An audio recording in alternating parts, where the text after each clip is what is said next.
Welcome back to another episode of the Safe to Speak on It podcast. I am your host, Jameer, and that other me that y'all think is me is actually my brother Shahad. If you're new to the channel, you already know I need you to subscribe to the channel, hit that like button, and crack that bell to stay up to date on all future uploads. It means so much to us, and it helps us reach more people. Now, without further ado, cue that intro. Daddy, that's classic. Alright, we are back, and in today's episode, we are finally capping off our time with Castlevania Season 4, made up for Season 3. I ain't gonna hold y'all, you know what I'm saying? And in case y'all forgot, right, we didn't. Animation studios responsible for this project are Frederator Studio and Powerhouse Animation. They collaborated and created a freaking masterpiece. It was written by the boy Warren Ellis and directed by my man Sam Dietz. It was released for us July 7th, 2017, and it is a Netflix original. Alright, so we just gonna jump right into it, right? So my man, for the purpose, right, we kind of see that after killing Dracula, like Trevor and Cypher, they became adventurers, and they realized that their new job is to stop people from bringing Dracula back to life. That's apparently all they're really going to do for the rest of their days, it seems now. And that obviously the conflict with dealing with this is that there's way too many people trying to bring Dracula back for whatever motives or whatever reasons. They all got their own angles, but their overall plan is just to bring Dracula back to the land of the living. And why that's important, I mean, it seems pretty obvious, you feel what I'm saying? Dracula's revival is obviously humanity's damnation. So they're not trying to let that happen, you feel what I'm saying? That's what I got for my first three. Big homie, talk to me. That's basically head on the nail, you know what I'm saying? We got right back on track this time. Before we had nobody have a purpose, now the purpose is clear. They gotta stop everybody from bringing Dracula back to life for some apparent reason. That's what everybody gotta do. But also, we gotta head over to Carmilla land. Isaac, Hector, they get a nice little ending. They how that go is great. Why that's important is because Isaac, I think he has probably the greatest character development throughout this whole show. And like his final form and what he become, the leader he's gonna be. Chef's kiss. We're gonna get into that, absolutely. Now, we just gonna jump into it. The things about the show, main character, key facts, right? Now, I've been talking about, since we kind of have who Trevor is, like, pretty much rounded out as a character throughout the show, I started to focus my attention on my impressions on the show and what it's doing. So, what I can say, now that I've capped off this entire thing, bro, the action in this anime has been elite from season 1 to season 4. Like non-stop, it just kept constantly improving. Powerhouse and Frederator went insane. And on that same token, Cypher Belnades might be the craziest female fighter I've ever seen. Like, I enjoy watching her fighting so well. Like, the way that they broke down her styles and the way that they show her doing her thing, top 10. No cap. Now, that's my highlights. Now, my tiny gripe, just a tiny gripe, is the plot of this story is pretty mid. Like, it's pretty self-explanatory. Like, it was obviously, at first it was to stop Dracula and his horde, and now it's to stop Dracula from coming back. Like, It's all pretty simple, but to compensate for that are the insane plot twists. Like, the people who disguise themselves as friends but also have alternative motives, who also want to bring Dracula back, who also want to fight people for betraying. It's so many different twists and turns that I feel like compensates for the lack of complexity on the plot itself. You feel what I'm saying? Right. That's what I got. Only you, big homie. Big words, I see you. You know what I'm saying? I've been studying. Just like you said, though, fight scenes, my man Trevor is him, bro. My man fought the personification of death by himself and got the dub. Bro, when my man did the little lean off, he came with the scythe and he hit him with the back dip. Nah, bro, crazy. And also another person that grew was also Trevor. Like, you can even, like that whole 4th season leading up to his fight with Death, it was just dope that he happened to get all of the tools that he needed to kill a being of his nature, you know what I'm saying? But he started to realize, like, oh, I do notice what some of this magic stuff is. Like, it's all coming back to me now. I really didn't, like, it's not that he didn't pay attention as a child. He just started to forget the more he started to not care about his family. But once it all became important to him again, he had people to protect because Trevor is having a baby. So now that everything is getting more important to him, yeah, he started turning up. And then lastly, my man Alucard, he got himself a little baddie and a whole little village. You know what I'm saying? Let's go Alucard. Honestly, bro, you can tell he got like I referred last time, I made jokes about his abandonment issues, but like nah bro, they for real. Like he really do needs the like companionship to feel satisfied. Like some people is cool without it, see people like once in a while. Like nah bro, he need people in his life. You feel me? Yeah. Like as soon as he got the call to go help this village, bro, he started blacking. My man pulled up with the shield and the armor and he went crazy over there. Like nah. It was dope. Alucard finally getting his little end. And nice for most people, you feel me? Like Trevor, Alucard, they having a baby, death going. So now this whole plot for Dracula should be going. And then you got Alucard getting his nice little family and a village that he can protect. You know what I'm saying? He got somebody to fill this whole castle weight he got. It's nice, you know what I'm saying? In a real well. Yeah, since we might as well keep on going since we talking about other side characters a part of the show. You mentioned it earlier, my man Isaac. Isaac might be one of the greatest side characters I've like seen in a really, really long time, especially in terms of like the Netflix originals. Like this is one of the greatest side characters. His character his evolution from the beginning to the end was just mind blowing, and the way he was able to like his interaction with Hector at the end, like obviously he was filled with a lot of justified anger, but his exploits and his travels showed him that there is more to life than like humanity's anger. There's a lot more to it than that. Mm-hmm. And when he said Dracula needed to rest, I was like, no freaking way. Yeah. Like, nah, we're not gonna bring him back. We gonna let him be happy. Because all he wanted was to be with his wife again.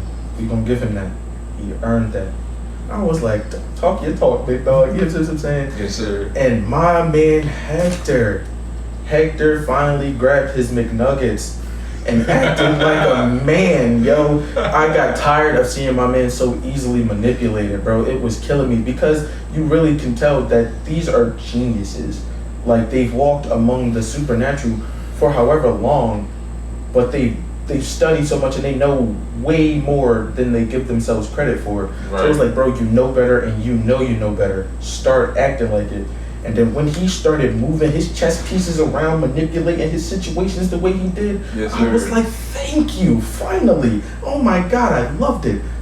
And lastly was the man you also just said, my boy Alucard Tepesh. And we already uncovered that this is still a teenager in a grown man's body. Right. Like mentally he's still a kid. So the loss of love and, you know, not having that, and the fact that he killed his pop a couple months ago, like he's damaged and he truly does need someone there for him. He needs companionship, and especially after the situation with the twins, he desperately needs it now. Like more than ever does he actually need it. And to come across real, true, genuine people, and then to be united with the first true, genuine people, it was like, thank you. My man finally got some semblance of peace, and he has something to look forward to now because we saw Alucard start to walk the path of his father. He had bodies, both night creatures and humans alike, posted outside of his castle.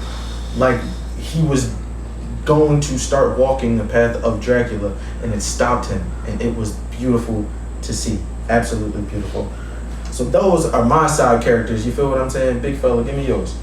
Alright, so like you were saying before, bro, the fights are beautiful. Like the way this animation team went was crazy. Cause Carmela and Isaac, when they fight, bro, that joke was so beautiful, bro. Like he pulled out all the stops. He had the night creatures going crazy on her. Like, you know what I'm saying? Respect to Carmela though, cause she was not going down without a fight. She pulled out that sword and got busy. He be hating on the big villain sometimes, but nah, so she came out with some work for him, you feel me? But definitely he dumped on her. But my favorite part about their fight was that it wasn't out of revenge. It wasn't because of the fact that she betrayed Dracula. it was because he knew that leaving her alive would be more dangerous to the world than killing her. He had to get rid of her because she was too ambitious. She was trying to control the whole world. Dracula wanted to kill them all. She wanted to make them all in a cabin. So he was like, yeah, it's a whole lot better to get rid of you right now while he had the chance. And got her gone. And then this boy Jermaine, bro. So Saint Germain, get Saint Germain. Bro, get this. You know what I'm saying? Let me chill out for a second. Bull corny though, you know what I'm saying? Straight turkey. Whole lot of synth vibes. This man then got controlled by a shorty to bring back another shorty that he don't even know when even trying, you know what I'm saying, with him. Like, he had the chance to get pulled through the wall. She told him, get your old ass out of here. Tired of him, bro. I ain't like him in the third season. You feel me? Like, I wasn't banging with him then. So now, yeah, I knew something was up. He came back somehow. Was not banging with him. Nah. Rest in peace, I ain't gonna lie. Like you said, your boy Hector, he definitely got his lick back. I want to say for sure that, like, he redeemed himself to me. I wanted, hands down, you know what I'm saying? He put the shorty back in the little cage and was like, nah, you ain't gonna get me. Isaac pulled up, he was like, no, relax, big homie. I'm ready for you to kill me any given time. I got you. I done set this up over here, that set up over there. You know what I'm saying? You do me and go get Dracula back. He was like, bro, don't even worry about Dracula no more. Let him rest. You all good. Like, I'm gonna kill this one. You cool? He said, nah, bro. She can stay with me. He said, okay. I'll say you captured you one. All right, cool. I was like, nah, that interaction was beautiful. You know what I'm saying? Like, it was dope for sure. So, all right, now we about to get into the second anime. But before we do that, you know what I'm saying, if you've been watching this long and you haven't yet, I'm going to need you to go and hit that like button, go subscribe to the channel, and crack that bell to stay up to date on all future uploads. Appreciate you. Go ahead, big homie. Bring in the second anime for us. Now, we are back to Record of Ragnarok. So now, it's only 2 seasons in, and right now, this is all we got. So, right now, this is technically the end for us. Until, you know, they drop some more. But like we said before, it was done by Original Net Animation and by Graphinica. You know what I'm saying? We're going to post them names back up on here for the guys that created it because we can't say those and that's very bad. It came out, the manga they started writing dropped back in November 2017.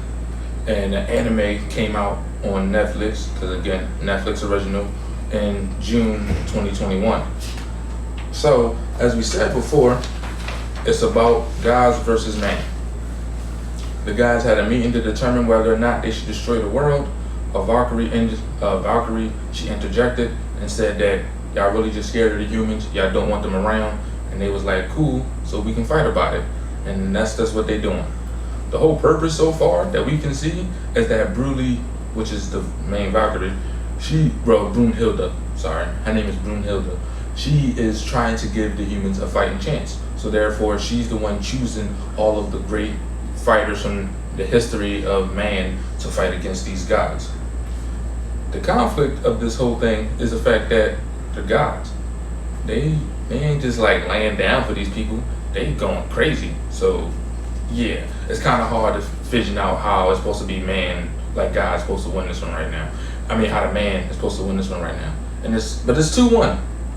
So, you know, they ain't just laying down, you feel me? They fighting back. You gotta respect them. The humans is fighting back. And why is this important? Again, it's 2-1. Like, who really about to win this? It's gonna be 13 battles in total if they go down to the wire, you feel me? If it end up 6-6, it's gonna be one more. So like, again, and the gods were supposed to just destroy man. So the fact that man was like, alright, you can give us a fighting chance, we ain't gonna just lay down either. Now they starting to see maybe the humans is actually worth something. So, you know, it is what it is, you know what I'm saying? We're going to just see how I keep going down the line. What you saying it's looking like, brother? Yeah, I think you kind of cracked the hammer just like that, my boy. Like, the battle continues, the Ragnarok, the battle between God and humanity, man versus maker. And it's, will the humans be allowed to live for their another 1,000 years, or will they fold under pressure and be destroyed altogether?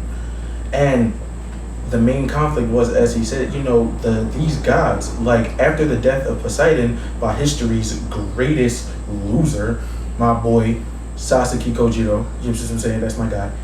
The gods' pride, they took a serious blow. And you know, when you piss a god off, all they think about is vengeance. Like Zeus want to rumble so bad now, and his fight just finished. Like, he still want to go.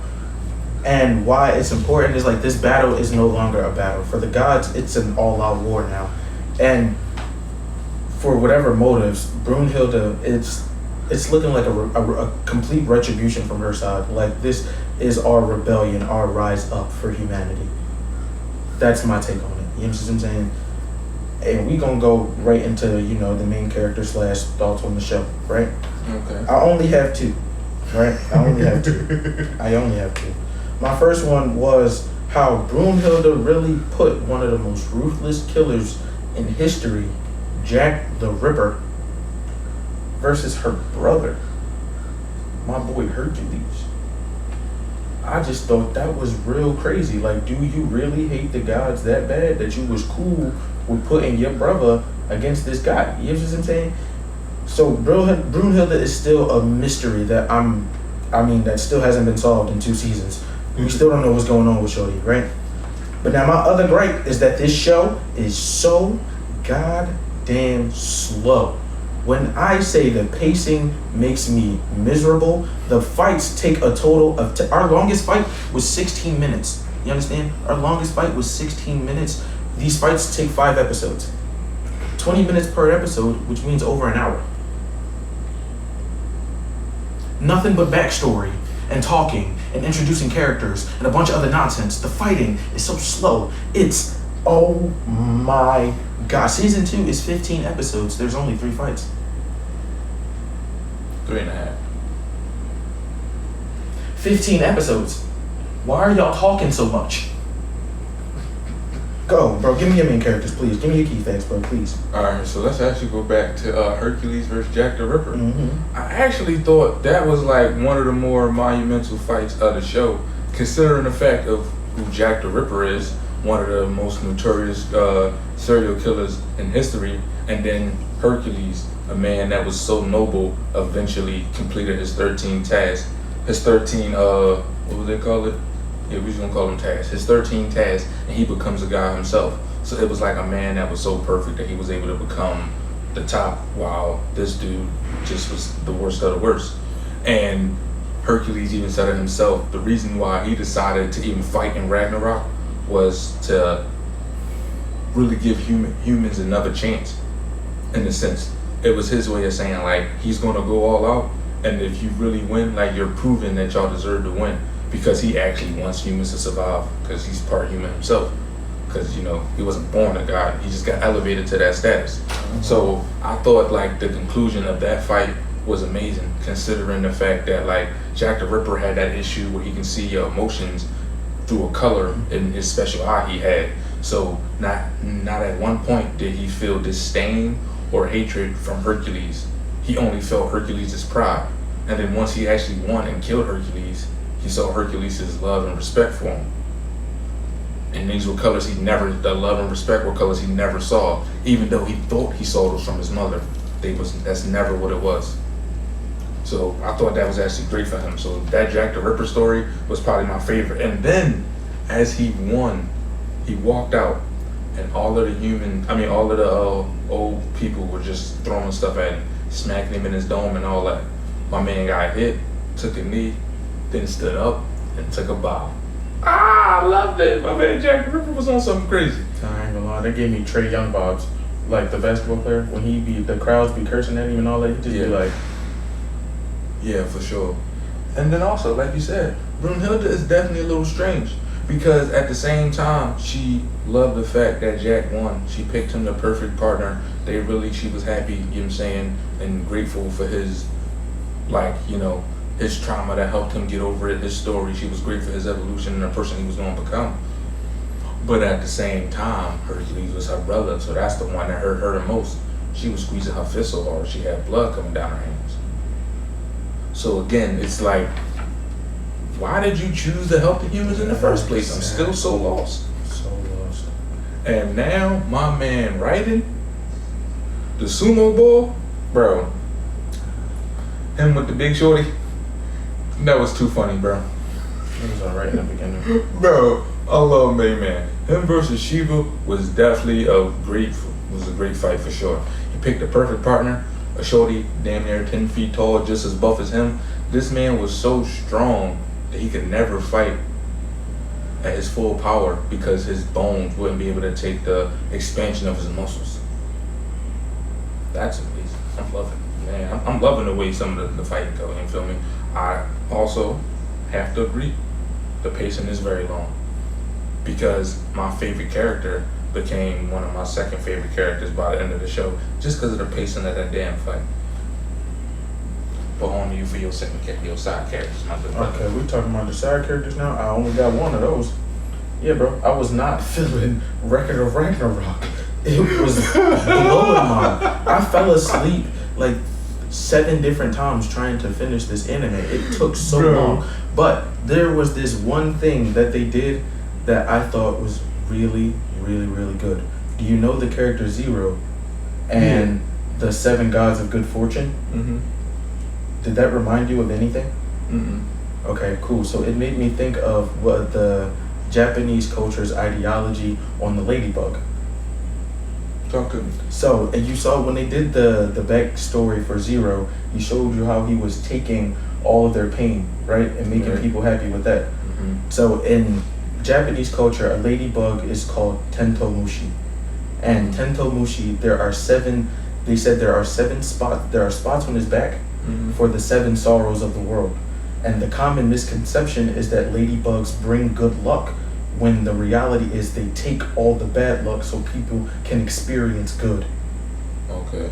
And what Zero was doing was stripping people of their pain and taking it onto himself, bringing smiles upon everyone else's faces. Right. And when he couldn't take that anger anymore, it almost, remember when he couldn't take it anymore and it started to well up, he split himself into 7 different people. Exactly. That parallel was absolutely beautiful, and unfortunately it wasn't enough to redeem Record of Ragnarok in my eyes, but that was amazing, and that I am grateful for. That alone. Okay, so also back to that fight. The Bull Zero, he fought, who was my favorite, and got bumped down to second favorite, my man Buddha. Mm-hmm. So Buddha's a god, right? Again, like we said, they got all different types of religion in this. So like Buddha is like the top of Buddha's religion, you feel me? But for whatever reason, among the gods, he like, not only is he not liked, he also don't like them. So when they come to talk to him and tell him to do stuff, bro, he just on all types of go. Like, Loki came to talk to him and he was like, bro, is you trying to fight? And he was like, no, I just got a question for you. Loki went into a little tangent for like 2 minutes in his talk. And he instantly was just like, bro, I already zoned out. What you were saying again? I'm like, nah, Buddha really don't care. And again, he's supposed to be the all of enlightenment, mutual love, the world is colors and all that great stuff. But he is like all black Air Force energy. I was loving the intro to Buddha. You feel me? So when you find out that Buddha don't like the gods, in my brain, I'm like, okay, is he about to do what I think he's gonna do? And he does. He fights for the humans instead. And obviously all the gods turn against him. They instantly in the crowd try and rip his head off. He don't care about none of that. Because he go gets his dub. He fight 2 people. Which was weird. That whole bringing Bull back and Beelzebub. Mm-hmm. Yeah, but we on to that. Big goofy. Yeah, it was funny because he's like, Buddha is again the guy of like such love and world harmony and all that good stuff, being enlightened. But then he fought Zero, which was the god of misfortune, and then he fought some dude that was the ultimate personification of just death and destruction. So it was like, yeah, he wanted to go fight for mankind, so he had to go fight all of the evil on this side. I thought that was a nice little parallel for Buddha. Unfortunately, Buddha's fight took 6 episodes. That's the whole half. That's damn near half of the second season, bro. See my point? And then, right, they got this thing called Samahamanava Dahana, right? Whatever the hell that even means. That was crazy. This is supposed to, so in actual Buddhist religion, right, that's where Buddha is supposed to be from. But in the show, it says he used that to help the Valkyries. So Buddha was plotting on the against the gods as soon as this whole thing started, because he's on mankind's side the whole way, which I kind of get, but then I don't really get, because we know the problems of humanity, right? And he's already reached his statement of enlightenment. Buddha traveled, and he only took those that would come with him.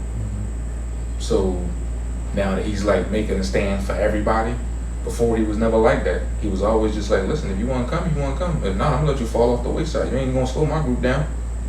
There's no problem at all. All in all, I'm a big fight fan. So Record of Ragnarok, for his fight scenes, I'm pretty tapped in. But like, it's okay. 6 out of 10. That's generous.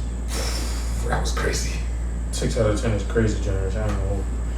Like, apart from how it looks, like in terms of animation style and character design and stuff like that, I genuinely like the character design. That's it. And with that right there, we're going to end this episode. All right? Thank you all for tuning in today. It really helps the community grow. Without y'all, there is no us.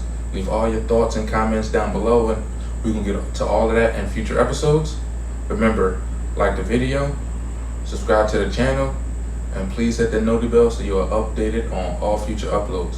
We have been your hosts, Shahab and Jameer, and we getting out of here. Peace. Daddy, that's classic.